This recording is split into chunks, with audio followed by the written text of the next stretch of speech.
আমার প্রাণবল্লভ তোর মনন শাখা কেমন আছে?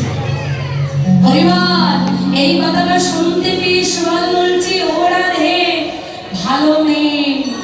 হ্যাঁ ভালো নেই, ভালো থাকবে কি করে বল? এই জগতে কি আমার কানাই ভক্ত ছাড়া ভালো থেকেছে রে? তুই যেমন করে কাঁদছিস কৃষ্ণ বিরহকে নিয়ে, তেমনি করে আমার কানাইও কাঁদছে। হ্যাঁ এবার হাসতে হাসতে সুবল রাধারানীকে বলছেন, কি বলছেন শোনো, কি বলছে তবে? হাসিয়া সুবল কহে শোনো বিনোদিনী, ও হাসিয়া সুবল কহে শোনো বিনোদিনী, তোমার লইতে ধরি আসিয়াছি আমি, ও তোমার লইতে ধরি আসিয়াছি আমি, ধরি নাই আমার বেশ করহ মায়া, ও ধরি নাই আমার বেশ করহ মায়া, দর্শন দিয়াছে রাখো পরাণ, ও দর্শন দিয়াছে রাখো পরাণ।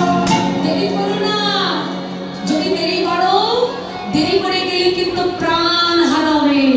কে? তোমার প্রাণের শিব।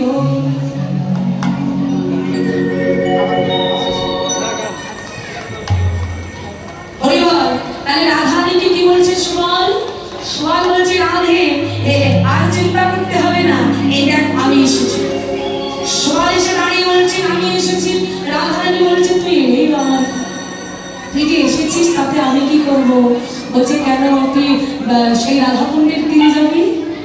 রাধারানী বলছে, সুবল ও সুবল, আসবার কালে যখন এই জটিলা ভবনে প্রবেশ করছিলি, তুই কি একটু টের পাসনি যে জটিলা ভবন থেকে বেরোনোটা কতটা কঠিন, কতটা চাতুরি আর কতটা ছলনা করে আমাকে এই জটিলার ভবন থেকে বেরিয়ে যেতে হয়।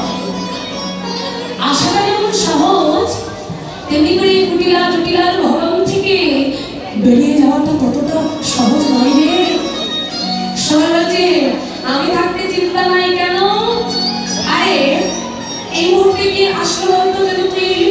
আমি কে? বলছে তুই সুবল। আচ্ছা সুবল গেলে, সুবল যদি বেরিয়ে যায় তাহলে কি কোনো দোষ হবে? রাধারানী বলছে, ভাই পরিষ্কার করে বল তাহলে কি বলতে চাস?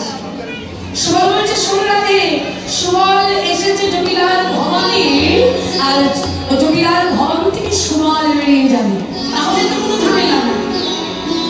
বলছি না, আচ্ছা রাধে, যদি তুই আচ্ছা তোকে দেখতে আমাকে দেখতে একই রকম, আমি যদি তোকে সুবলের বেশে সাজাই, সুবল বেশে তুই যদি রাধা কুণ্ডের তীরে যাস, তাহলে কি কারোর কোনো কিছু যাবে আসবে?